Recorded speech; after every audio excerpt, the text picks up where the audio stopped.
J'ai vraiment un message, j'ai vraiment un message qui est fort sur mon cœur et qui a pris vie déjà la semaine dernière, avant que Nice prêche. Non, peut-être prendre les autres. Non. Bon, vous m'entendez, non? Ouais, c'est bon.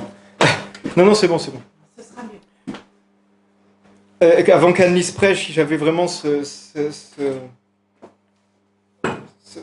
message qui est tombé sur mon cœur et cette pensée sur l'Église. Et c'est mieux. Il crachote. Waouh, sur l'Église. Et je pense que Dieu veut réveiller son Église, vraiment, vraiment, vraiment, dans ces temps où on vit, dans ces temps où il y a tellement de guerres spirituelles, il y a tellement de combats spirituels, il y a tellement de défis aussi, mais il y a tellement de réveils, il y a tellement de choses qui arrivent. Moi, je vois de plus en plus l'Évangile partout. L'année dernière fois, je rendais gloire à Dieu parce que oui, on voit dans le sport, il y a les ténèbres.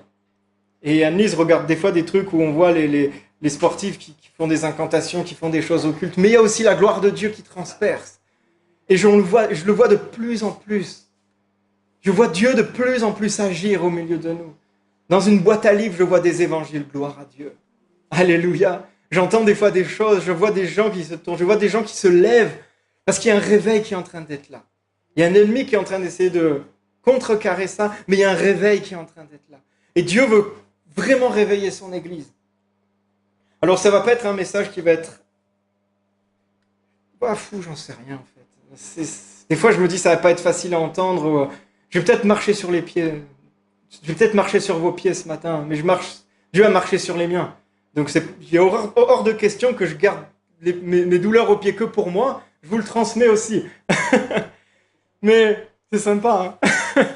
Mais c'est pour notre bien.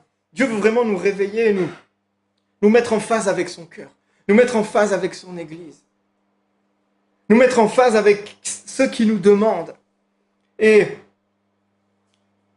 on loue le Seigneur, on lui rend grâce, on lui rend gloire. Mais il y a des choses à remettre des fois. Il y a l'Église à remettre au milieu du village. C'est le titre du message. L'Église au milieu du village. On doit remettre l'Église au milieu du village. Et il est où le village? C'est Saint-Laurent-du-Var, c'est Nice? Oui, mais d'abord le village, c'est toi. D'abord le village, c'est chacun d'entre nous. C'est nos vies. Et on doit remettre l'Église au milieu de nos vies. Alors il y en a qui disent, ouais, mais c'est Dieu le premier. Oui, c'est Dieu le premier. Le deuxième, c'est ton frère et ta sœur. Alléluia. Et l'un ne va pas sans l'autre. L'Église doit être au milieu du village. Jésus disait qu'il était le cep. Dans Jean 15, verset 5, il dit, je suis le cep, vous êtes les sarments. Celui qui demeure en moi et en qui je demeure porte beaucoup de fruits, car sans moi, vous ne pouvez rien. Jésus, c'est le cep originel. Et dessus, chacun d'entre nous, en tant qu'enfants de Dieu, nous sommes les sarments qui sont accrochés sur ce cep. Mais quand on lit cette parole, quand on voit un pied de vigne,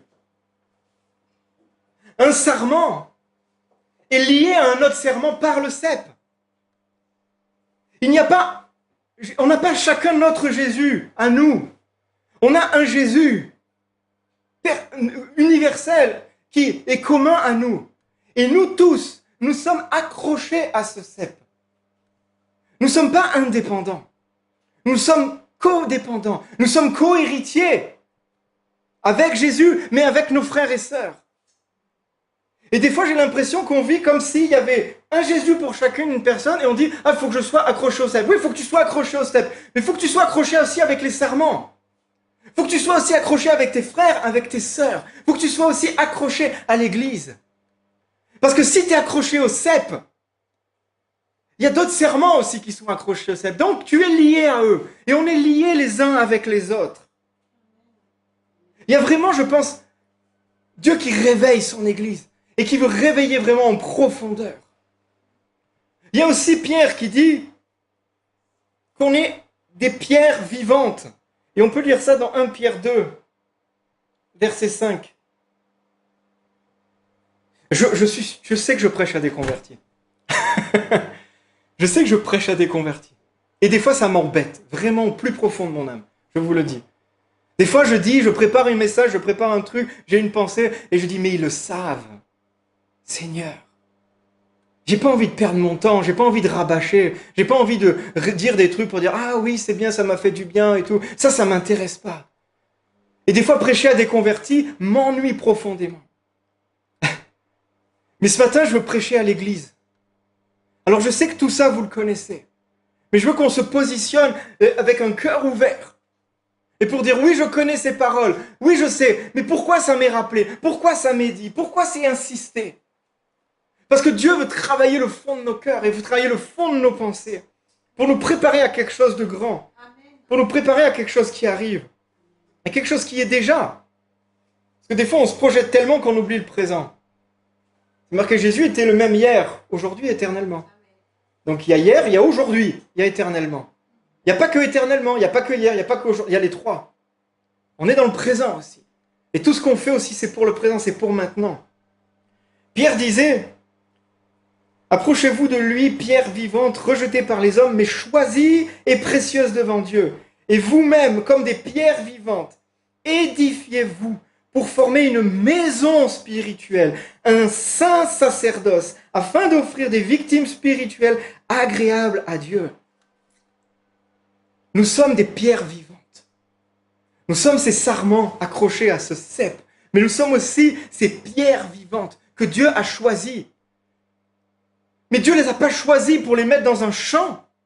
Dieu les a choisies pour les mettre dans un édifice. Pour former une maison spirituelle, un saint sacerdoce, afin de quoi? Afin d'offrir des victimes, afin d'offrir des louanges, afin d'offrir des choses qui sont agréables à Dieu. Dieu ne nous a pas dit, vous êtes une pierre et je vais faire un tas de cailloux. Parce qu'il n'y a personne qui habite dans un tas de cailloux. Il y a peut-être des araignées, des serpents, mais il n'y a pas de peuple qui habite dans un caillou, dans un tas de cailloux. Dieu a fait une maison spirituelle dont la clé de voûte, vous savez ce que c'est une clé de voûte? C'est cette pièce qu'il y a au milieu et qui tient toutes les autres. Et si on enlève la clé de voûte, tout tombe. Jésus est cette clé de voûte et cette pierre angulaire et la référence. Il a dit, c'est sur moi que je bâtirai mon église. C'est sur la révélation que Pierre a eue. Quand Pierre a eu cette révélation à Césarée de Philippe, il a dit, tu es le roi, tu es le Seigneur, tu es le Messie, tu es Jésus, c'est toi. Et là, Jésus a dit, Pierre s'efface sur cette pierre, roc, c'est deux noms différents. Nous, on dit Pierre et Pierre, mais c'est s'efface sur ce roc, sur cette pierre, sur ce fondement que je bâtirai une église, mon église, a dit Jésus. Que je bâtirai mon église. On est l'église de Christ, c'est la pierre fondamentale, et dessus, il bâtit tout un tas de choses. Il bâtit son église, dans lesquelles nous sommes les pierres vivantes, les pierres qu'il a choisies pour mettre dans un endroit. Vraiment, ce que je veux qu'on prenne conscience ce matin, c'est qu'une vie avec Dieu, une vie pour Dieu,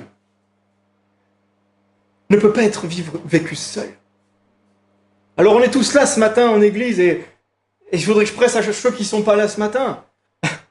Bon, ils ne sont pas là, tant pis. Il y en a qui ont des raisons, il y en a qui ont des empêchements, etc. Mais on n'est pas appelés à être des pierres. Jésus nous a pas nous appelle pas pierres vivantes pour être balancées dans un champ. Il nous appelle pierre vivante pour être mis dans un édifice. Et une pierre qui n'est pas mise dans un édifice n'a aucun intérêt. Et c'est là où l'église est tellement importante. C'est là où l'église prend tout son sens. C'est que si nous ne sommes pas accrochés à l'église, nous ne sommes pas accrochés à la vie. Alors on peut louer, on peut aimer Dieu, mais on aura toujours une limite. Et on ne pourra jamais aller plus loin. Parce que c'est dans la maison spirituelle.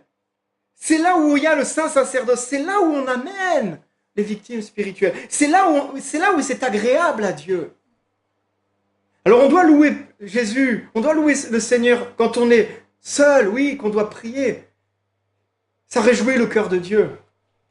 Mais quand on n'est pas en communauté, quand on n'est pas en communion les uns avec les autres, eh bien il manque quelque chose. Et ça ne réjouit pas le cœur de Dieu. Parce que Dieu nous a appelés à vivre ensemble, à vivre en communauté, à être les uns liés avec les autres. Parce que nous sommes accrochés au cep et que mon frère, ma sœur est aussi accroché au cep. Nous avons la même sève et nous sommes liés les uns aux autres. Nous ne sommes pas des électrons libres. Alléluia. Je vais juste rappeler deux termes qui sont utilisés dans la parole de Dieu. Dans la parole de Dieu, quand on parle d'église, on parle de ecclésia, qu'on connaît, et on parle aussi de koinonia. Donc, je vous laisserai trouver. C'est les vacances, vous avez le temps, il n'y a pas d'études bibliques, vous pouvez étudier les messages qui sont donnés. Alléluia. Amen. Et je vous exhorte, vraiment. J'avais eu cette pensée avec Annelise. C'est bien d'avoir les lectures personnelles. Lisez la Bible, si vous voulez lire la Bible en un an, vous faites vos petits parcours. Mais soyez sensibles à l'esprit. Et étudiez. Allez chercher ce qui est dit le dimanche. Parce que c'est des impulsions du Saint-Esprit qui sont données. Et si on écoute le dimanche, on dit c'est bien, mais après la semaine, je reviens, on perd quelque chose. Alors il y a les lectures personnelles qui nous édifient, mais sondez les Écritures. Déjà pour vous vérifier que je raconte pas n'importe quoi, que ceux qui ont le micro racontent pas n'importe quoi, et que si un jour on raconte n'importe quoi, je compte sur vous pour venir me le dire. Et dire, ah là, où je comprends pas, ou là il y a un problème là, dans ta théologie. Là c'est pas marqué, t'es pas basé sur la parole. C'est comme ça qu'on dresse une église selon le cœur de Dieu. Mais si on écoute juste comme ça, et qu'après, oh non, moi j'ai mon plan de lecture. Ok, reste dans ton coin. Mais Dieu ne t'appelle pas à rester dans ton coin. Dieu appelle à comprendre ce qui se passe dans le monde, comprendre ce qui se passe dans l'église, comprendre ce qui se passe, comment l'Esprit est en train de travailler les frères et sœurs, comment l'Esprit est en train de travailler l'église. Et ça, le dimanche passé, c'est une impulsion. Et après la semaine, on reprend ces paroles, on reprend la louange qui a été... Tout est inspiré, je l'espère. Mais tout est inspiré. Et on reprend tout ça, et on étudie tout ça, et on approfondit les paroles. Alors vous irez chercher où est mentionné Ecclésia et où est mentionné Koinonia. Donc Ecclésia, ça veut dire... C'est là où c'est vraiment le mot où c'est sorti, le mot église. Mais Ecclésia veut dire vraiment ceux qui sont appelés hors. Ceux qui sont appelés, ceux qui ont été appelés à sortir de à aller hors. Ça, c'est le mot vraiment ecclésia. C'est ce que Jésus a dit. C'est sur cette parole que je bâtirai mon ecclésia. Quand il a dit à Pierre, il a utilisé ce mot ecclésia. Ça veut dire que Jésus a choisi un peuple pour le sanctifier. Jésus a choisi chacun d'entre nous pour en être sanctifié. Sanctifié, c'est appelé hors de. Appelé hors, choisi pour être hors de quelque chose. Hors du monde. Hors du péché. Hors de l'influence de Satan. Hors de l'influence mauvaise. Appelé hors de. Et quand on regarde la parole de Dieu, Jésus nous parle là de l'Église, nous parle d'Ecclésia. Mais il avait déjà commencé avec le peuple Israël. Dieu a choisi un peuple pour l'amener hors, pour le bénir, pour le séparer d'avec le monde. Et c'est ce que Dieu fait. Donc quand on a reçu le Seigneur, quand on s'est mis à croire, quand on s'est mis à aimer Dieu, quand on a eu cette révélation, quand on a eu la foi, ah oui, c'est mon Sauveur, c'est mon Seigneur, là on commence à aller à contre-courant. On commence à vivre d'une manière différente, à penser d'une manière différente. On est mis à part. On commence à être sanctifié. Donc là, on commence à rentrer dans l'ecclésia. Donc, la mise à part. Et ça, c'est l'église universelle, l'église ecclésia. C'est Jésus qui nous sanctifie, qui nous met à part. Ça, c'est mon église. Ça, c'est mes enfants que je mets à part, que j'enlève du monde. Ils ne sont pas comme tous les autres. Ils ne se souillent pas comme tous les autres. Ils ne pensent pas comme tous les autres. Ils sont à contre-courant du monde. Ils sont dans mon courant. Ils sortent de moi. C'est mon église, ils m'appartiennent. Alors, ecclésia, je les mets à part. Mais il y a un autre mot que l'on dit koinonia. Et c'est beaucoup Paul qui utilise ce mot. Et le mot koinonia veut dire la communion. En fait, koinonia, c'est ce qu'on est là. C'est l'assemblée. Parce que quand on dit qu'on fait partie d'une église ecclésia, oui, on fait partie d'une église universelle. Mais c'est bien beau de dire on fait partie d'une église universelle. Moi, je ne vois pas des fois l'église qui est au bout du monde, qui est universelle. Par contre, je vous vois, vous. Je vois cette église, je vois Fleuve d'eau vive. Et ça, c'est le koinonia. Ça, c'est l'assemblée. L'assemblée, la communion des frères. Et c'est là où il y a vraiment la vie qui s'opère. Jésus nous a mis à part, nous a sanctifiés et nous a mis dans une communauté, dans une assemblée pour vivre le koinonia, pour vivre la communauté, pour être ensemble, pour communier les uns avec les autres. Et l'un ne va pas sans l'autre. On ne peut pas... si on est... Seulement on dit, moi je fais partie de l'Église universelle. Je fais que partie de l'Église universelle. Ok, c'est bien. Moi aussi, c'est une bonne chose de faire partie de l'Église universelle. Mais si tu ne fais pas partie d'une assemblée, si tu n'es pas en koinonia, on est comme une coquille vide. Alors si quelqu'un dit, moi je suis en koinonia, mais je ne fais pas partie de l'Église universelle, ça veut dire que tu es en communauté avec des gens, mais qui n'est pas sous l'autorité de Jésus. Et on a besoin des deux. On a besoin d'être sous l'autorité de Jésus, sous sa coupe, mais en vivant ensemble. Et c'est dans le koinonia, c'est dans la communauté que les dons s'exercent, que le Saint-Esprit parle, qu'il y a des transmissions, qu'il y a des guérisons. C'est dans la communauté que Dieu parle, c'est dans la communauté que Dieu se glorifie.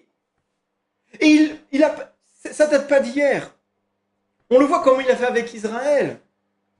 Dieu se glorifie à travers Israël. Et quand on dit moi j'aime bien quand, des fois, on peut dire quelqu'un qui dit « Prouve-moi que Dieu existe ». Et des fois on peut dire juste Israël. Israël prouve que Dieu existe. Mais on ne dit pas un homme. On ne dit pas un homme solitaire. C'est pas lui qui prouve que Dieu existe. C'est Israël qui prouve que Dieu existe. Ce qui prouve que Dieu existe, ce n'est pas toi tout seul. C'est l'Église, c'est le koinonia. C'est la communauté forte qui prie, qui s'aime. C'est cette famille, c'est ce que Dieu a fait, c'est le corps de Christ qui prouve qu'il est vivant. Et c'est là-dedans qu'on doit vraiment retrouver un sens et se plonger. Parce que je pense qu'on est vraiment attaqué dans le koinonia. On est vraiment attaqué dans la communauté. Et les gens, et nous sommes poussés constamment vers du moi-je et vers de l'individualisme. Et je sais que ça, c'est des choses qu'on répète et qu'on répète. Mais Annelise, la semaine dernière, elle a parlé du royaume de Dieu. C'était excellent. Vous avez médité un peu le royaume de Dieu? Oui et non. Oui, il y a eu des oui. Mais c'est excellent. Elle a beaucoup parlé du royaume de Dieu invisible quelque part. C'est ça ce que tu as dit. Mais le royaume de Dieu visible, c'est quoi? C'est le koinonia.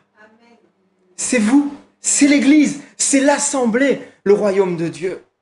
Un chrétien seul est un chrétien en danger. Mais un chrétien seul ne représente pas un royaume. C'est un chrétien avec un chrétien avec un chrétien avec un chrétien qui représente un royaume. Si nous voulons représenter le royaume de Dieu sur cette terre, nous devons être en koinonia, en communion les uns avec les autres, en assemblée, en communauté, forte, soudée et indivisible. C'est là que le monde va voir, oh, là il y a quelque chose. Et c'est là où Satan sait qu'il y a un danger. C'est pour ça qu'il essaye de diviser et de séparer. Quand on est en communion, quand on est en koinonia, ça nous permet aussi de prendre des bonnes décisions et de ne pas chuter. Pourquoi ? Si on est dans l'Église universelle, on n'obéit à personne. Ah oui, mais moi je lis la parole tout seul, je regarde des cultes sur Internet, alléluia, c'est bon, hein, c'est grand. Hein. Mais du coup, ça a des fois encouragé les gens qui ne voulaient pas être dans les églises, qui ne voulaient pas faire partie d'une assemblée, à penser qu'ils vivent une relation avec Dieu par Internet. Et moi, je suis désolé avec ça, mais c'est faux et archi faux. Tu peux être enseigné, mais la communion avec Dieu se vit par l'Église, avec l'Église. Et ça passe par l'Église, ça passe par le koinonia, ça passe par le corps de l'Église. Rappelez-vous ce que j'ai partagé la semaine dernière qui m'avait transpercé le cœur. C'est que est-ce que je peux être en communion avec ma femme sans la toucher? Je suis marié avec ma femme, mais pour avoir une communion, je dois avoir un contact avec son corps. Si je dis non, mais je suis juste comme ça, ben on est des colocs en fait. Et en fait, il y a beaucoup de chrétiens qui se croient enfants de Dieu, mais qui sont que juste des colocs, qui sont juste des sympathisants. Et ça fait mal, parce que dans la vie, il n'y a pas de fruits. Parce que dans la vie, il n'y a pas de puissance. Parce que dans la vie, il y a comme un brouillard qui règne. Et on dit, oui, mais Dieu est avec moi, Dieu est bon, etc. Ouais. Dieu me couvre de sa bonté, Dieu me couvre de sa grâce. Et des fois, oui, mais tu n'es pas sous la grâce, tu n'es pas sous la bonté de Dieu. Bien sûr que Dieu est là. Bien sûr qu'il veille. Mais quand on est indépendant, on se sort de la maison et on se jette dans un champ. Et on n'est plus couvert, ni par les uns, ni par les autres, ni par une autorité, ni par Dieu. Et on pense qu'on est sous les ailes du Très-Haut. Mais en fait, on se leurre. Parce qu'on s'est sorti des ailes du Très-Haut. Et on s'est mis à côté. Et on vit une vie indépendante. Alors je sais que ça peut piquer, mais je suis désolé. Ça sort du cœur. Et c'est vraiment des choses qui me travaillent et qui me bouleversent et qui nourrit ma foi aussi. Quand on est dans une assemblée, quand on est en communion, on est dépendants les uns des autres. Je pense qu'on doit connaître les problèmes les uns des autres. On doit connaître ce que notre frère et notre sœur traversent. On doit connaître ce qu'il vit. On doit connaître ses douleurs. On doit connaître ses combats. On doit connaître ses luttes. Pour pouvoir l'accompagner, pour pouvoir prier avec lui, pour pouvoir l'aimer. C'est pour ça que Dieu a fait une église. C'est pour ça que Dieu a fait le koinonia. C'est pour ça que Dieu a fait une assemblée. C'est pour chacun prendre soin les uns des autres. Si on reste chacun dans notre coin, ça ne va pas marcher. On aura chacun nos fardeaux, chacun nos poids. Et on avancera chacun boitant. Vraiment, la chose la plus glorieuse dans le koinonia, c'est que ça nous permet de prendre des bonnes décisions. Pourquoi ça nous permet de prendre de bonnes décisions? Parce que quand on vit l'Église en communion, on va partager nos fardeaux avec les frères et sœurs, mais pas seulement. On va partager aussi nos doutes, nos choix. On va partager notre vie. On va dire à nos frères, à nos sœurs, là je suis en train de vivre quelque chose, prie pour moi, parce que je cherche Dieu. Qui a Dieu qui lui parle sans cesse dans les oreilles du matin au soir et avec une voix audible? Pas moi. Dieu a fait l'Église parce qu'il sait qu'on est dur de la feuille. Il sait qu'on est des têtes de mule. Alors il nous parle dans l'oreille, mais des fois on ne l'entend pas ou on ne veut pas l'entendre. Et on dit, mais ça je ne sais pas si c'est Dieu. Alors du coup, je le laisse tomber. Ou il y a une autre pensée qui vient, qui nous satisfait plus, et on se dit, tiens, ça c'est Dieu. Et on se trompe. Alors que si on est dans le koinonia, on a cette voix qui vient de Dieu, on va dire à mon frère et à notre sœur, prie avec moi. Et là, la frère, la sœur va répéter ce qu'on a entendu. Et il va répéter, et il va répéter. Et là on se dit, oh punaise, mais c'est Dieu qui parle en fait. Là, je commence à avoir mon cœur qui bat pour une personne. Oh, je sens que je tombe amoureux. Alors je reste dans mon coin et je dis, Seigneur, c'est toi, est-ce que c'est ta volonté? Est-ce que c'est ma volonté? Est-ce que c'est machin? Alors, il y a des choses qui viennent et après, il y a le sentiment, parce que quand on est amoureux, on est bête. On devient très bête. On est très charnel. Et c'est pas une mauvaise chose. Mais du coup, on va dire à un frère et à notre sœur, prie pour moi. Parce que là, j'ai rencontré un homme, j'ai rencontré une femme, et ça bat dans le cœur. Et là, la personne, elle va prier. Et là, des fois, la sœur ou la frère va dire, mais attends, là, il y a peut-être un loup, là. Là, il y a peut-être un truc qui ne va pas. Et là, ça va rappeler une petite pensée que tu as eue au début, que tu as étouffée. Et là, une autre sœur qui va dire, attends, j'ai prié pour ton sujet, là, mais tu en es sûr que... Alors, c'est pas de contrôler, on n'est pas en train de contrôler. Et je ne prêche pas une église contrôlante, mais une église où les paroles se répètent. Et au bout d'un moment, on va dire, ah ok, je dois peut-être m'écarter de ça. Et là, on prend les bonnes décisions. Alors là, on peut dire, là, vous allez me dire, ouais, mais c'est ma vie privée. Amen, c'est ta vie privée. Mais il y a une limite là-dedans aussi. C'est que c'est ta vie privée, on n'est pas en train de contrôler, on n'est pas dans le contrôle. Il n'y a personne qui va te dire, tu dois faire ça. Il y a quelqu'un qui va dire, écoute, je ne sais pas, mais quand j'ai prié, Dieu m'a montré ça. Et en général, si tu es honnête, Dieu t'a déjà montré. Et c'est juste une parole qui t'est répétée. Après, si tu ne veux pas entendre la parole de Dieu, demande pas aux frères et sœurs de prier pour toi. Continue à suivre la chair, parce que c'est difficile d'entendre la première parole. C'est très difficile de continuer sur la petite pensée de Dieu qui a émergé dans nos cœurs. C'est pour ça qu'on a besoin des autres. C'est pour ça qu'on doit solliciter les frères et sœurs pour prier pour nos projets, pour prier pour notre vie. Alors je ne dis pas de tout mettre sur la place publique. Il y a de la sagesse à avoir. Mais des fois on dit c'est ma vie privée. Ok, c'est ta vie privée. On n'a pas de regard sur les gens. Mais après par contre, si c'est ta vie privée, quand tu vas te mettre avec cette personne, qui après va te casser les pieds parce qu'elle n'est pas chrétienne, la parole dit, ne vous mettez pas. Alors je vais être blacklisté par YouTube, là, mais ne vous mettez pas avec des incroyants, vous vous mettez sous un autre joug. Alors après, quand tu vas venir nous demander de prier, parce que ton mari, ta femme, traîne des pattes pour venir à l'église, et puis qu'elle a d'autres valeurs, et puis qu'elle t'emmène à droite, qu'elle t'emmène à gauche, et bien là, par contre, tu emmènes l'église dans tes galères. Alors qu'au début, tu ne la voulais pas. Alors vie privée, oui, moyen. Ok? Et là, l'église, c'est une puissance. Je veux plus vous partager, moi, mes fardeaux. Moi, le premier.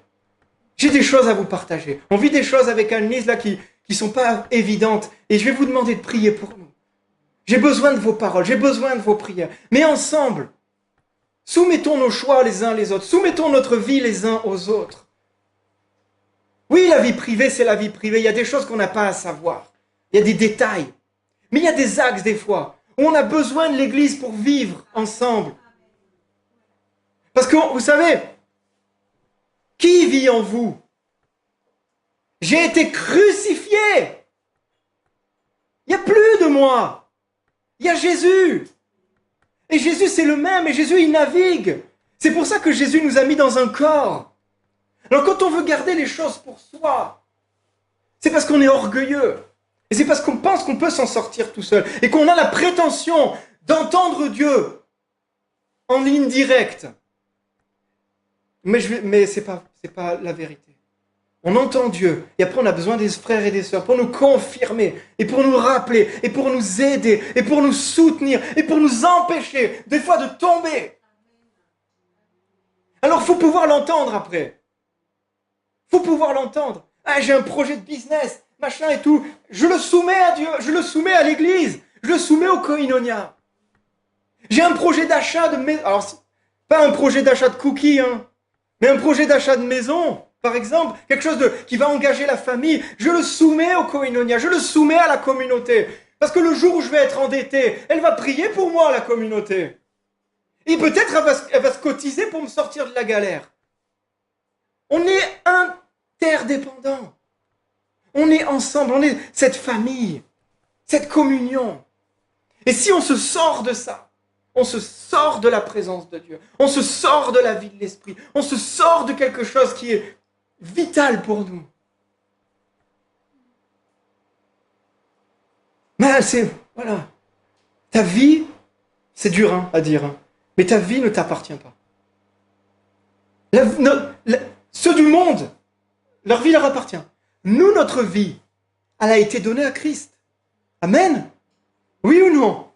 Notre vie, elle a été donnée à Christ. Notre cœur, il a été donné à Christ. Mais Christ, il a un corps. Alors notre vie, elle a été donnée à vous. Ma vie, elle vous l'a été donnée. Votre vie m'a été donnée. Nous, ensemble, On a été donné et on est au corps de Christ. Mais si on est indépendant, si on est arraché de ça, on vit que pour nous-mêmes. Alors il faut choisir où on est fait partie du corps, où on est une coquille vide qui se balade. On a besoin de l'église ecclésia. Mais on a besoin aussi du koinonia. C'est vraiment l'essentiel. C'est dans le koinonia qu'il y a les choses qui se transmettent aussi. C'est dans l'église qu'il y a les choses qui se transmettent. On a lu la dernière fois Paul qui disait à Timothée, ranime le don que je t'ai donné par quoi? Par l'imposition des mains. Si tu es tout seul, personne qui t'imposera les mains. Il n'y a pas de don. Un jour, Paul est arrivé dans une église et il s'est rendu compte qu'il ne connaissait même pas le Saint-Esprit. Vous vous souvenez de ça? Qu'est-ce qu'il a fait? Il a posé les mains. Parce qu'il y a besoin d'une transmission, il y a besoin de ça. Et s'il n'y a pas le koinonia, c'est une coquille vide. Et souvent on peut voir, dans notre façon d'être, là où on peut avoir je vais marcher sur les pieds de certains, je suis désolé, mais des fois on est un petit goût. Quand on est une grande église, on peut balancer, mais des fois, mais je veux pas vexer ni culpabiliser. Des fois, la culpabilité, ça nous emmène à la repentance et à changer de voie. Mais vraiment, il n'y a pas de jugement. C'est vraiment un cri du cœur. Et c'est vraiment quelque chose un cri pour dire, des fois, on doit changer de direction. Mais des fois, on peut le voir. Quand on n'est pas dans le koinonia, on est souvent attiré par exemple, tout ce qui va être études bibliques. Les études bibliques, ça nous plaît parce que ça nous fait grandir dans l'église ecclésia. Ça nous met à part du monde. Ça nous fait regarder le monde d'une différente façon. Ça nous enseigne. Mais par contre, on ne va pas aller aux réunions de prière. Parce que ça nous ennuie ou parce qu'on n'a pas envie. Mais si on est comme ça, c'est qu'en fait, on privilégie l'ecclésia et on délaisse le koinonia. Et tout à l'heure, j'étais dans la douche. La douche, c'est génial pour attendre Dieu. Et j'ai eu cette vision. C'est comme si on avait un gros moteur. Quand tu fais les études bibliques, tu augmentes ton moteur. Tu augmentes ta cylindrée. Tu augmentes ta connaissance. Tu as plein de pistons et des gros moteurs avec une grosse puissance. Amen, alléluia. Soyons pas des moteurs de mobilette. Soyons des gros moteurs. Parce qu'on est plein de connaissances. On est plein de paroles de Dieu. Mais si on ne va pas aux réunions de prière, si on ne va pas aux réunions où on loue le Seigneur en petit comité, on n'a pas l'essence. Et un gros moteur sans essence, je ne vous fais pas de dessin. Ça ne sert à rien. Et ça n'avancera jamais. Et ça n'avancera pas. Parce que dans les réunions de prière, c'est là où le Saint-Esprit parle fort. C'est là où on peut décharger nos fardeaux. C'est là où on remplit notre rampe d'huile. C'est là où le Saint-Esprit y déverse. C'est dans le koinonia que le Saint-Esprit y déverse. Dieu dit, je siège au milieu des louanges de mon peuple. Il dit aussi, va dans ta chambre, prie. Mais là où il siège, là où Dieu déverse, c'est quand le peuple est ensemble. Alors si tu veux avoir de l'huile pour faire brûler ta lampe, si tu veux avoir de l'essence pour faire fonctionner ton moteur, il faut la communauté, il faut le koinonia, il faut la prière, il faut partager les fardeaux, il faut prier pour les fardeaux des autres. Et là, il y a l'esprit qui navigue, et là, il y a l'esprit qui est poum, poum, poum. Et des fois, on est là, on est tellement égocentré. Et ces personnes, on le voit parce qu'il n'y a pas de Saint-Esprit. Parce qu'il n'y a pas eu d'imposition des mains, il n'y a pas de prière, il n'y a pas de vie de l'esprit. Il n'y a souvent pas le parler en langue d'ailleurs. C'est pas un gage de sainteté, le parler en langue, mais c'est un gage de communion quand même. C'est un gage de communion, c'est un gage de don. C'est Dieu qui a donné quelque chose et qui dit servez-vous-en pour parler la langue des anges. Plus tu vas être en koinonia, plus tu vas recevoir des dons et des dons et des dons. Parce que Dieu va reconnaître quelqu'un qui se sacrifie pour les autres. Dieu va reconnaître quelqu'un qui veut donner, qui veut prier, qui veut recevoir des choses pour pouvoir les donner. Alors Dieu va donner. Et c'est là que c'est important. Soyons équilibrés.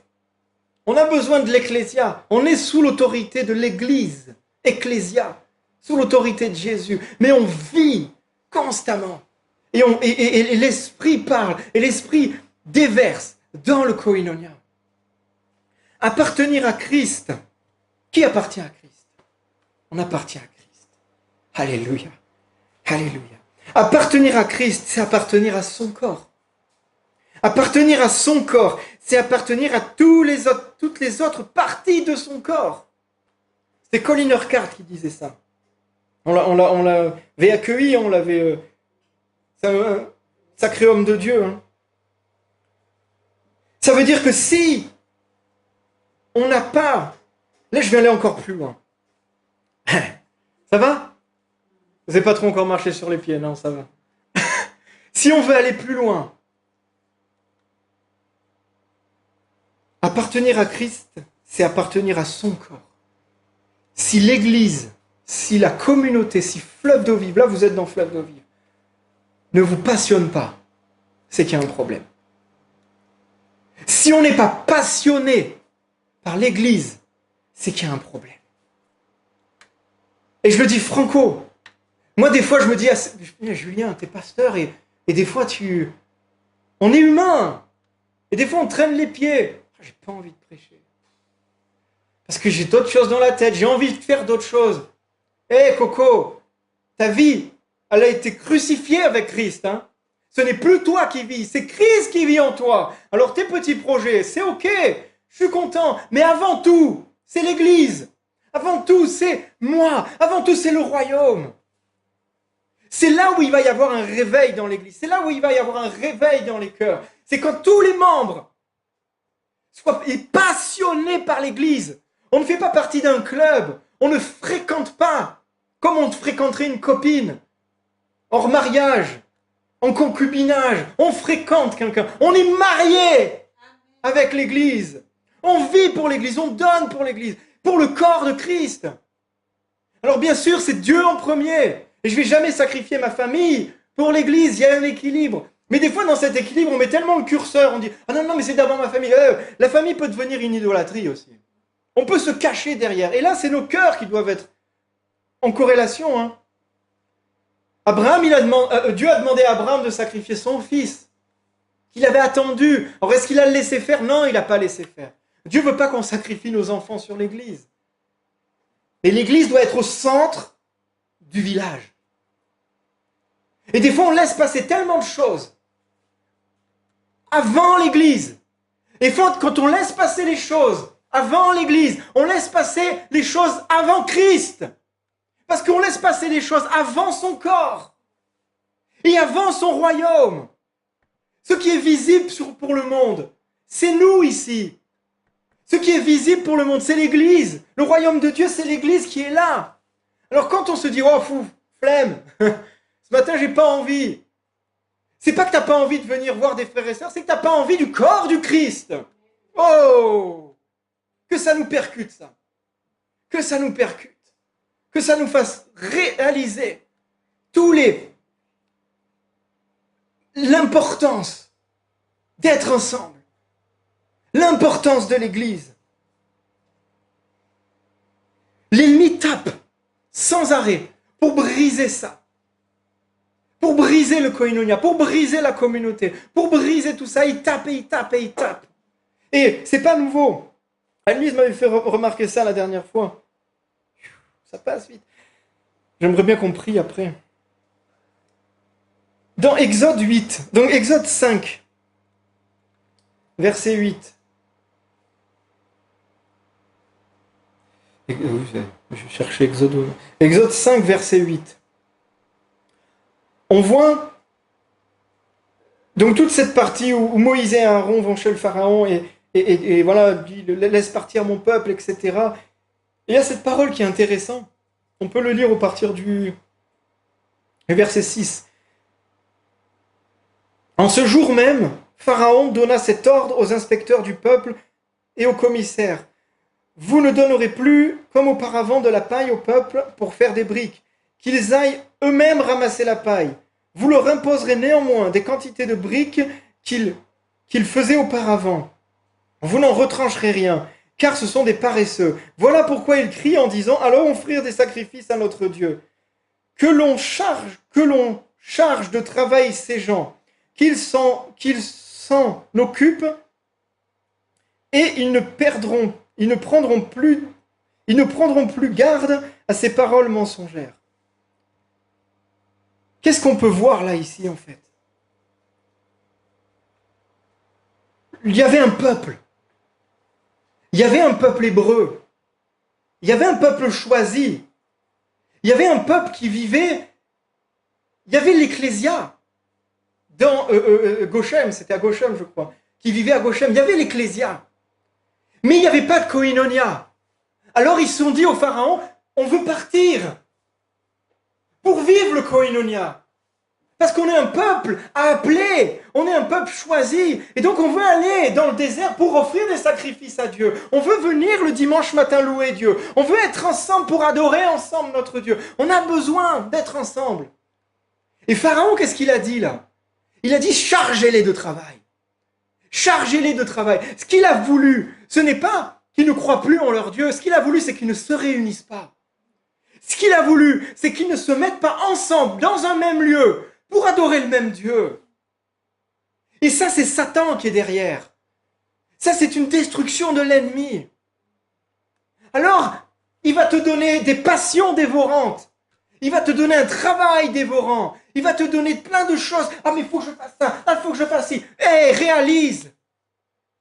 C'est le Satan qui dit à ses anges, charge-le pour pas qu'il soit en koinonia. Charge-le pour pas qu'il soit en communion. Charge-le pour qu'il ait tellement de choses à faire. Qu'il ne prenne pas soin du corps, qu'il ne prenne plus sa place dans le corps et qu'il sorte de ce corps. Il ne va pas dire à ces gens, je fais tout pour qu'ils ne croient pas. Il dit, fais tout pour que ce soit une pierre dans un champ. Et là, j'ai gagné. Et là, il y aura un trou dans la maison. Et là, il y aura un manque des tuiles sur le toit. Et c'est ça, le travail de l'ennemi. Alors des fois, quand on est fatigué parce qu'on a trop fait la fête, eh ben tu râles ta salive et tu dis, c'est pas grave, j'assume d'être fatigué. Mais je délaisse pas mon koinonia, je délaisse pas mon église, je délaisse pas le corps de mon Jésus. Parce que j'en fais partie. Et parce que je suis lié les uns aux autres. Et parce que quand je ne vais pas être avec ma famille, quand je ne vais pas être avec l'église, quand je vais négliger quelque chose, eh bien non seulement je vais me faire du mal, mais je vais faire du mal aux autres.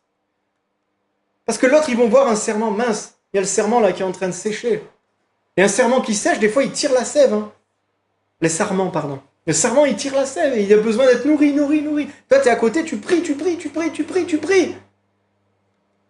Quand ton frère et ta sœur, ils ne te voient pas bien, ils vont prier pour toi. Il y a peut-être d'autres gens aussi à prier. C'est pour ça notre vie ne nous appartient plus. Parce que quand on va bien ou quand on va mal, ça influence constamment. Alors nous ne le laissons pas piéger. Là, comme Pharaon voulait piéger l'Israël, voulait piéger le peuple hébreu, nous, des fois, on se laisse piéger. Et on ne met plus l'église au centre de notre village. C'est une option. Si je vais bien, si j'ai bien dormi, si j'ai pas trop de travail, si je suis pas trop fatigué, si j'ai pu faire tout ce que j'ai eu à faire, je vais pouvoir venir. Oh, on a la grâce d'accueillir. Non. Alléluia. Désolé, hein. Non, c'est une priorité. Je viens, point barre. Je suis là, point barre. Je prie, point barre. Je prêche avec force parce que c'est les clés du réveil. Parce que c'est là où Dieu va voir un peuple, où là on peut donner à ce peuple. parce qu'il est fort, il est costaud, il a le moteur et l'essence. Alors du coup, on va pouvoir le mettre des gens dedans. Parce que quand on est en koinonia, on va s'occuper de ses frères, on va s'occuper de sa sœur. On va prendre des fardeaux les uns les autres. Si on est là que pour venir prendre des clés pour nos propres vies, est-ce que Dieu va envoyer quelqu'un à côté de nous? Ouais, mais on va pas s'en occuper. Parce qu'on ne s'occupe pas de notre frère qui est à côté déjà. On va pas en prendre soin parce que déjà, le problème de mon frère, le problème de ma sœur ne m'intéresse surtout pas. Alléluia. C'est un principe divin. Il y a des principes universels, il y a des principes divins. Pour que quelque chose s'arrête, il faut couper la communion, il faut couper la communication. Là, ce que Satan voulait faire à travers Pharaon, c'était couper la communion, c'était pour que pas le peuple s'assemble. Mais regardez le tour de Babel.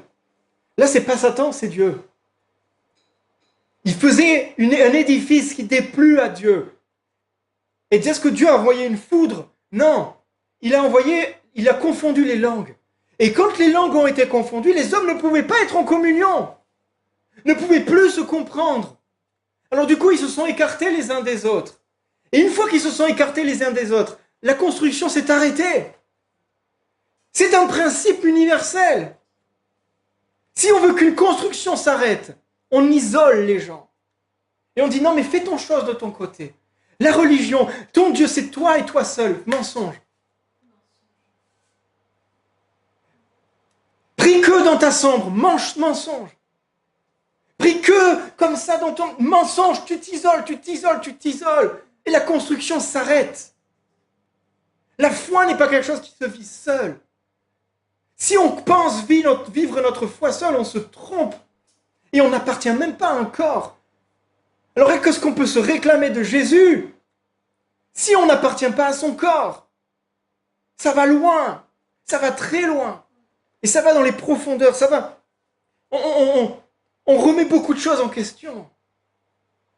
Est-ce qu'on peut dire qu'on aime Jésus de tout notre cœur si on n'aime pas son corps?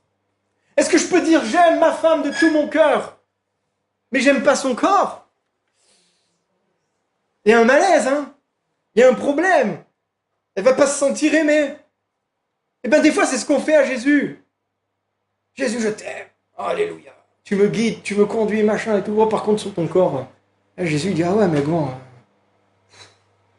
c'est pas cool, quoi. C'est pas cool. Et même si on va au-delà de ça, si on n'aime pas le corps de Jésus, on ne pourra rien enfanter. Si on n'aime pas le corps de Jésus, on ne pourra rien produire. On sera un moteur sans essence. C'est marqué aussi, sans l'amour, vous êtes quoi? Cymbales qui résonnent. Si j'aime ma femme, je lui trouve beaucoup de qualités, mais que j'aime pas son corps et qu'on ne communie pas, il n'y a pas d'enfant. Il n'y a pas de fruits. Et c'est pour ça, des fois, qu'on manque de fruits. C'est parce qu'il y a un manque de communion. Il y a un manque de koinonia. Et on cherche ça tout seul dans notre chambre. Mais ça ne va pas se trouver dans notre chambre tout seul. Il y a une partie qui va se trouver. Mais la partie qui va enfanter, elle se fait dans l'église. Parce que tu ne vas pas enfanter quelque chose pour toi-même. En Afrique, ils disent on n'a jamais vu un manguier manger ses mangues. Tu vas enfanter quelque chose pour l'église. Pour le koinonia. Alors si tu n'es pas dans le koinonia, ben tu n'enfanteras rien. Parce que on est centré sur soi-même, on est centré sur nous-mêmes. Oh, j'avance. Je voulais prêcher 20 minutes. Et... Une église. Quand je parle là d'église, on prend Ecclesia, Koinonia en même temps. On attrape les deux. C'est plus facile. Une église. L'église doit être à l'image de Jésus. Parce que c'est son église. C'est pas une église, c'est son église. Une église est forte quand elle est unie et sacrificielle. Parce que Jésus était uni avec le Père, rempli d'amour, mais il s'est aussi sacrifié. Et comme on est à l'image de Christ, comme on a dit qu'on suit Christ, on suit On le suit dans sa mort et dans sa résurrection.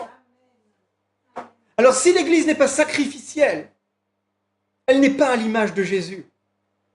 Si le corps de Christ n'a pas ce désir sacrificiel, l'Église n'est pas à l'image de Christ. Waouh! Est-ce qu'on est prêt à sacrifier? Est-ce qu'on est prêt à sacrifier nos passions? Est-ce qu'on est prêt à sacrifier notre temps? Est-ce qu'on est prêt à sacrifier nos vies? Plus que des simples mots, du concret, du visible. Oh! Parce que ce n'est pas... Il y a un enjeu là-dedans. Des fois, on est schizophrène. Non, bipolaire. Non, je ne sais pas. Enfin, c'est... Il y a des mots. Mais des fois, on est tellement bizarre. C'est qu'on prie pour la ville. On prie pour le salut des âmes. On veut communiquer la parole à quelqu'un. On veut que quelqu'un soit sauvé. Et on ne comprend pas que c'est dans l'église que ça commence. Que si on est un cow-boy solitaire, on ne sauvera personne. On peut parler de la parole de Dieu. Tu peux parler de la parole de Dieu. Mais combien de gens t'as amené à Christ? Combien de gens t'as baptisé?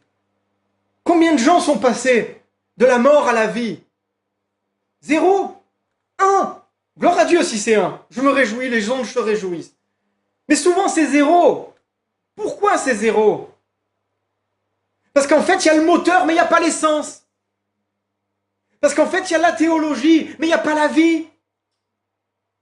Il y a la connaissance, mais il n'y a pas le Saint-Esprit.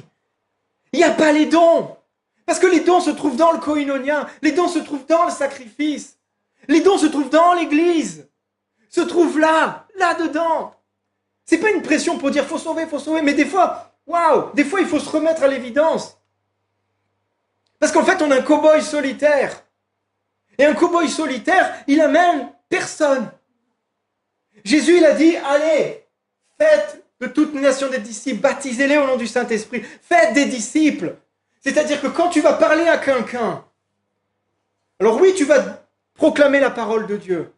Mais ce qui est là où il y a quelque chose qu'il faut comprendre, c'est que la personne va d'abord s'identifier à toi. Et si toi, tu es un cow-boy solitaire, la personne va s'identifier à toi. Tu ne vas pas faire un disciple, tu vas faire un cow-boy. On n'a pas besoin de cow-boy.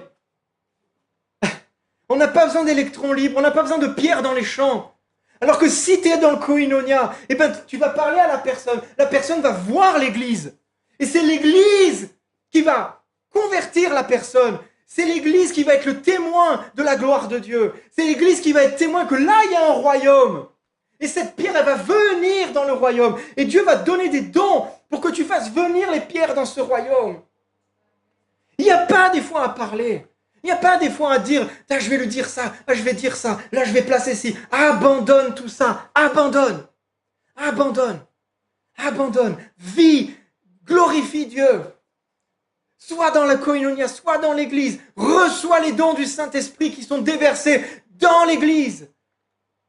Cette nuit, j'ai fait un rêve. Je ne pensais pas en parler, mais le Seigneur me l'a rappelé. Bon, il s'est frais, c'est cette nuit, mais... Je vieillis parce que Dieu commence à me parler en rêve. Ce matin, je rigolais dans la salle de bain parce que je me dis, Seigneur, tu me parles. Non, c'est la parole qui dit ça. Les jeunes gens auront des songes et les... non, c'est... Non. C'est pas bon, bref, voilà. Mais j'aime à rigoler parce que je dis des fois, c'est quand on vieillit qu'on commence à avoir des rêves parce qu'on aime bien faire la sieste. Alors... Et Dieu, non, je rigole. Mais moi, j'aime dormir. Alors, si Dieu commence à me parler en rêve, ça va pas arranger. Hein. Je vais dormir plus longtemps. Mais bon, bref. Des fois, je rigole parce que je me dis, Seigneur, des fois, tu es obligé de me parler en rêve parce que j'écoute tellement pas la journée que tu attends que je dorme pour me parler. Et je crois que des fois, c'est vrai.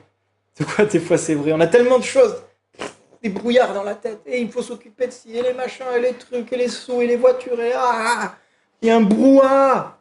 Alors Dieu dit, attends, j'attends que tu dormes. Et quand tu dors, je te parle. Je rêvais que j'étais avec mes enfants. Et on était dans une espèce de village pittoresque avec des pierres et tout, machin. Et moi, j'étais avec ma guitare. Je marchais avec ma guitare et on louait Dieu. Et on chantait des chants spontanés. Jésus, on chantait Jésus, je t'aime, je te suis, etc. Et des chants spontanés. Il y avait Eliot et Noé qui étaient avec moi. Il n'y avait pas grand monde dans ce village. Et tout le monde était un peu vaqué à ses occupations, mais nous, on louait le Seigneur. Et d'un coup, je vois une jeune fille qui passe et qui regarde comme ça un peu. Oh, et vous me dérangez en fait. Vous me perturbez avec ça. Et du coup, on la voit passer, cette jeune fille, et on continue, nous, à louer le Seigneur. Et à un moment, on s'assoit sur un muret, et en bas, il y avait... C'est marrant, parce que des fois, il y a des trucs précis, mais on ne sait pas pourquoi. Il y avait des escaliers, il y avait un truc. Et nous, on louait le Seigneur encore avec les enfants, et on la voit descendre. Et quand je la vois descendre, je la vois pleurer. Et on continue à louer le Seigneur, et au bout d'un moment, je la vois au bas de l'escalier, et je la vois faire demi-tour et remonter. Et là, elle vient vers nous, elle me dit, mais je crois que Jésus est vivant, je crois qu'il y a quelque chose, je crois que... Et en fait, elle donnait sa vie à Dieu, en fait. Et là, je me réveille, et ce matin, je crois que le Saint-Esprit m'a donné aussi cette interprétation. C'est la louange de nos vies. C'est quand on vit le royaume. On a un parfum. On n'a pas besoin d'aller embêter les gens. Si le Saint-Esprit te dit parle, parle. Mais si tu dis je dois dire quelque chose, oh il y a quelque chose qui me vient dans ma tête. Est-ce que c'est dans ta tête ou c'est le Saint-Esprit? C'est ta vie qui va parler plus que tes mots. C'est ta consécration qui va parler plus que tes mots. C'est le royaume de Dieu qui est immergé en toi, qui est imprégné en toi, qui va parler plus que tes mots. Et dans cette vision, je n'étais pas seul. J'étais avec mes enfants. Et ça m'a encore confronté pour ce matin. Parce qu'on n'est pas seul non plus. On est avec les gens, on est ensemble, on est avec nos enfants, on est avec notre famille. On est avec ce que Dieu nous a demandé de s'occuper.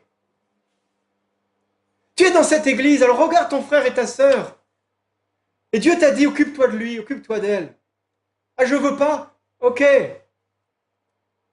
Il manquera une dose d'esprit. Il manquera une dose d'onction. Il manquera une dose de don. Il manquerait une dose de victoire, de puissance. On est tous liés les uns aux autres. Alléluia. C'est pas grave. On est là pour être réveillés. Et on est là pour être... Le salut du monde commence par l'unité dans l'Église. Si l'Église n'est pas unie, on ne va pas aller faire les cow-boys pour pouvoir sauver le monde. Le salut du monde commence par l'Église. Si tu veux que ta famille soit sauvée, si tu veux que tes collègues soient sauvés, si tu veux que cette ville soit sauvée, commence dans l'Église. C'est là, dans cette communauté, c'est dans le koinonia que le salut des âmes commence. Parce que qu'est-ce qu'il nous dit Jésus? On va lire dans Jean 17, verset 20. Jean 17, verset 20.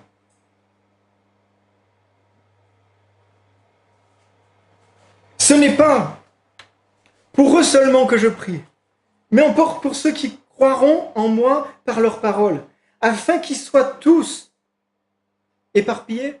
Non, afin qu'ils soient tous un, comme toi, Père, tu es en moi, et comme je suis en toi, afin qu'eux aussi soient un en nous, koinonia, en nous, ecclésia, afin que tout soit un en nous. Pourquoi? Pour que le monde croie que tu m'as envoyé. Alléluia. Et là, il y a une clé. Là, il y a une clé. Je sais qu'on n'est pas des serrures, pardon. J'arrête d'utiliser cette expression parce qu'elle m'énerve aussi à moi. Mais là, il y a une force, il y a une puissance. Il veut qu'on soit un ensemble. Koinonia, un en lui, Ecclésia. Pourquoi? Pour que le monde voit, pour que le monde regarde. C'est à l'amour que vous avez les uns pour les autres que... Et que c'est le Père qui m'a envoyé, c'est pas ça la suite? Je sais plus. C'est à ça, c'est à la communauté. C'est à ça que le monde va voir la puissance de Dieu. Parce que c'est le royaume visible de Dieu sur cette terre. Alléluia. Je voudrais qu'on lise encore Et après, on va s'arrêter. On va prier quand même. Ça va, vous n'êtes pas fatigué?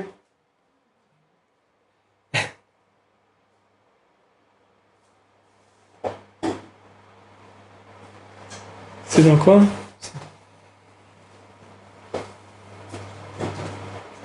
Non, il n'y a pas ça. Pardon, voilà. Je vais vous commencer. Aimez-vous les uns les autres comme je vous ai aimé. Ah ben le verset d'avant, c'est aimez-vous les uns les autres. Reconnaîtront que vous êtes mes disciples. Alléluia. On veut que le monde connaisse, on veut que le monde reconnaisse que nous sommes disciples de Christ. Jean 13, verset 35. Alléluia. Je voudrais qu'on lise Philippiens 2. Si donc il y a quelque consolation en Christ, s'il y a quelque soulagement dans la charité, je ne vais pas prendre cette version, pardon. Je vais aller en français courant. Votre union avec le Christ vous donne-t-elle du courage? Son amour vous apporte-t-elle du réconfort? Êtes-vous en communion avec le Saint-Esprit? Avez-vous de l'affection et de la bonté les uns pour les autres? On voit que tout ça est lié. Alors, rendez-moi parfaitement heureux en vous mettant d'accord, en ayant un même amour et en étant unis de cœur et d'intention. Oh! Mettez-vous tous d'accord en ayant un même amour, en étant unis de même cœur et d'intention. Ne faites rien par esprit de rivalité ou par désir inutile de briller, mais avec humilité, considérez les autres comme supérieurs à vous-même. Que personne ne cherche son propre intérêt, mais que chacun de vous pense à celui des autres. Waouh! Comportez-vous entre vous comme on le fait quand on connaît Jésus-Christ. Comportez-vous entre vous comme on le fait quand on connaît Jésus-Christ. Il possédait depuis toujours la condition divine, mais il n'a pas voulu demeurer de force l'égale de Dieu. Au contraire, il a lui-même renoncé à tout ce qu'il avait. Il a pris la condition de serviteur. Il est devenu homme parmi les hommes. Il a été reconnu comme homme. Il a choisi de vivre dans l'humilité. Il s'est montré obéissant jusqu'à la mort sur la croix. C'est pourquoi Dieu l'a élevé à la plus haute place et lui a donné le nom supérieur à tout autre nom. Il a voulu que, pour honorer le nom de Jésus, tous les êtres dans les cieux, sur la terre, sous la terre, se mettent à genoux. Et que tous proclament la gloire de Dieu le Père. Jésus-Christ est le Seigneur. Amen. Là, Dieu nous montre comment vivre dans l'Église. Comment Jésus a vécu dans le monde. Comment Jésus s'est sacrifié. Et comment nous, à l'image de Christ, nous devons naviguer dans nos vies. Et c'est marrant parce que, après, on va pas le lire, mais au verset 12, c'est là où Paul nous dit de briller comme des lumières. On ne peut pas briller comme des lumières si on n'est pas passé par le koinonia avant, si on n'est pas passé par le sacrifice avant, si on n'a pas revêtu le manteau de Christ avant, si on n'est pas passé par toutes ces choses-là. On ne peut pas briller comme des lumières si nous n'avons pas reçu cette lumière qui se reçoit dans le corps de Christ, au sein de l'Église, au sein des frères et sœurs, que l'on considère comme plus grands que nous. Alors comment on les considère comme plus grands que nous? On va leur demander de prier pour nous. On va leur demander de nous aider parce qu'ils sont plus grands que nous. Si tu ne demandes pas à ton frère, à ta sœur de t'aider, ça veut dire que tu te considères toi comme plus grand et qu'il n'a rien à t'apporter. Et là, tu te comportes comme quelqu'un qui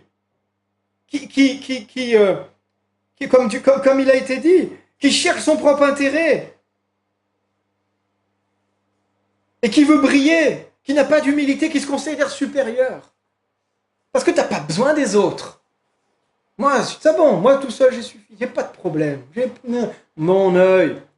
Mets la main sur ton cœur, si ton cœur il bat, c'est que tu as encore des problèmes. Le jour où il s'arrêtera de battre, tu n'auras plus de problème. Mais là, il bat encore, tu as des problèmes. Et tu as besoin de ton frère et ta sœur. Tu as besoin du koinonia. Tu as besoin de tout ça. Alléluia. Je voudrais qu'on prie ensemble. Et oh Jésus.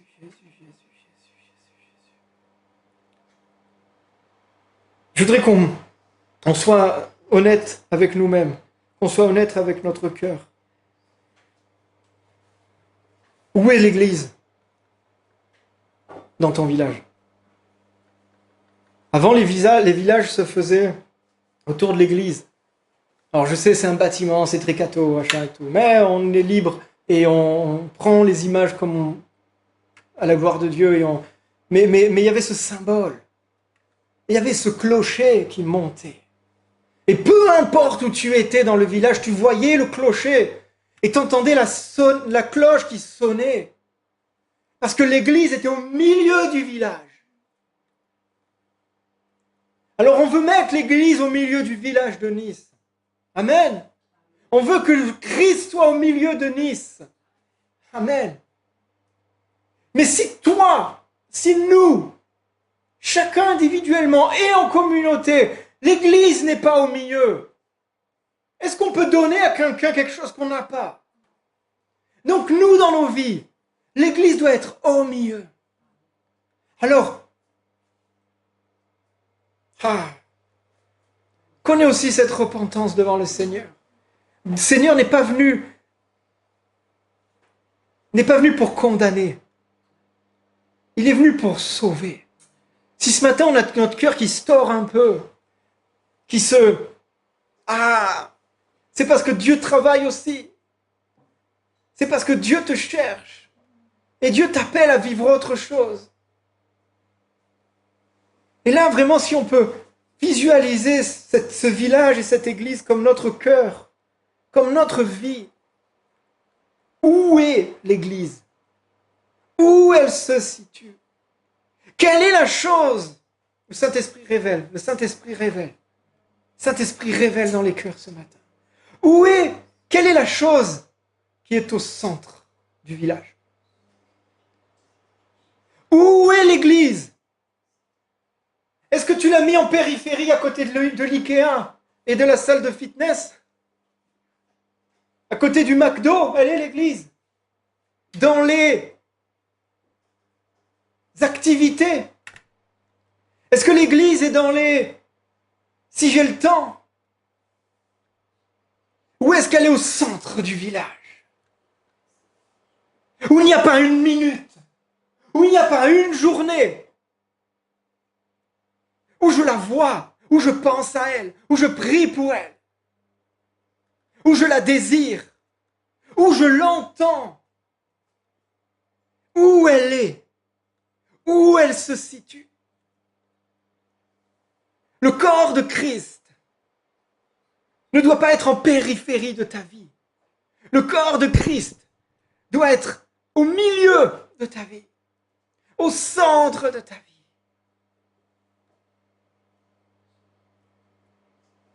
Seigneur, avive cette passion pour ton corps encore. Seigneur Jésus, Saint-Esprit, je prie pour un corps qui soit passionné.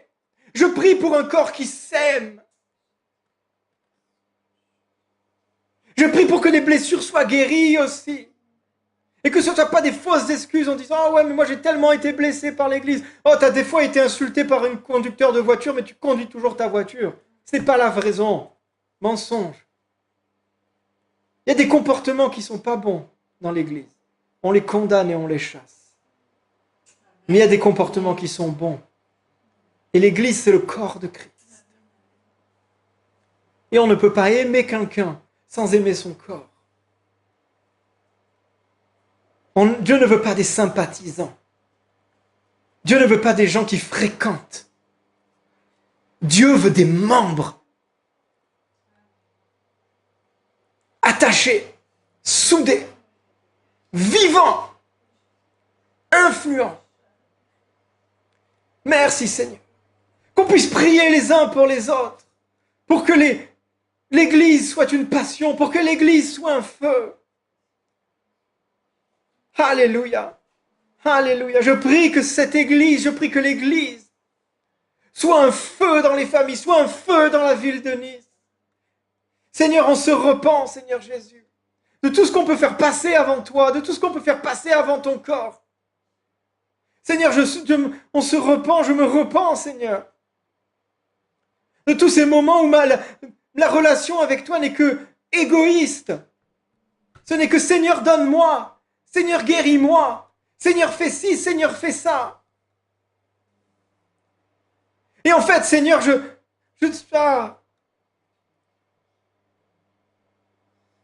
marche dans ma vie comme si tu étais un GPS sur mon smartphone. Seigneur, tu es mon roi, tu es mon Dieu. Et tu m'as établi sacrificateur. Et tu m'as établi pour faire de ton royaume quelque chose de tangible et de visible sur cette terre. Tu n'es pas un GPS, Jésus. Tu n'es pas un simple distributeur de bénédictions. Tu n'es pas une simple philosophie que je lis. Tu es un roi que j'expérimente et que je suis et que je vois, que je touche. Oh! Bouleverse encore nos vies, Seigneur Jésus. Réveille encore cette Église, Seigneur Jésus. Réveille ton corps, Seigneur. Qu'il n'y ait plus de membres qui soient endoloris, Seigneur. Qu'il n'y ait plus de membres qui soient infectés, Seigneur. Que toutes les pierres, Seigneur, qui sont dans les champs retrouvent leur place dans les murs, Seigneur Jésus. Nous ne voulons plus de pierres qui soient jetées. Nous faisons taire les langues de l'ennemi qui égare le peuple en dehors de la maison. Nous faisons taire les langues de l'ennemi qui surcharge de passion, qui surcharge de travail, qui surcharge de divertissement.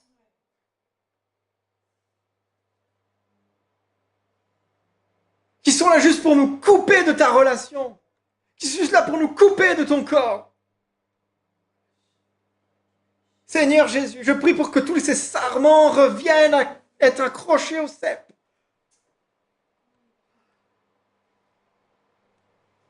Qu'il y ait les vérités qui tranchent. Ah, Jésus.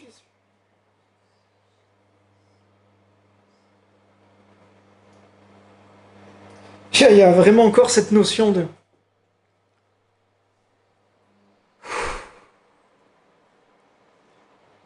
On regarde vraiment nos cœurs. Je pèse mes mots en disant que si on n'est pas passionné par l'Église, c'est un problème. Si on n'est pas passionné par notre communauté, c'est un problème. Parce que je pèse mes mots. Si on n'est pas passionné par l'Église, on n'est pas réellement attaché au cep. Ah! Parce que c'est ce que Jésus a voulu. Qu'on ne soit pas dans un mensonge, qu'on vive pas dans une réalité parallèle, qu'on vive pas dans une fausse religion, qu'on vive pas dans une fausse croyance. Si ça fait pas battre nos cœurs, si on n'a pas ce désir, si on n'a pas cette ardeur, ça veut dire qu'il y a un problème d'attachement au cep. Et Jésus nous l'a dit, s'il n'y a pas, vous ne pourrez rien. Seigneur, viens nous guérir encore. Seigneur Jésus, nous avons besoin de toi, Saint-Esprit. Nous avons besoin de toi, Saint-Esprit. Que cette passion revienne, Saint-Esprit. Qu'on soit passionné de ton corps, Saint-Esprit. Qu'on puisse trouver, Seigneur, qu'on puisse puiser, Seigneur. Recrée en nous vraiment. Conduis-nous, Seigneur, vers cette Église unie et sacrificielle, Seigneur Jésus. Aide-nous, Saint-Esprit, à marcher dans les pas de Jésus, Seigneur. Nous voulons te ressembler, Seigneur Jésus. Comme toi, tu as marché, comme toi, tu as aimé, Seigneur. Nous voulons arrêter de prendre tellement de précautions avec nos propres vies. Nous voulons arrêter de tellement nous regarder nous-mêmes. Seigneur, nous voulons nous oublier pour gagner Christ et pour gagner le monde. Seigneur, révèle-nous, Seigneur,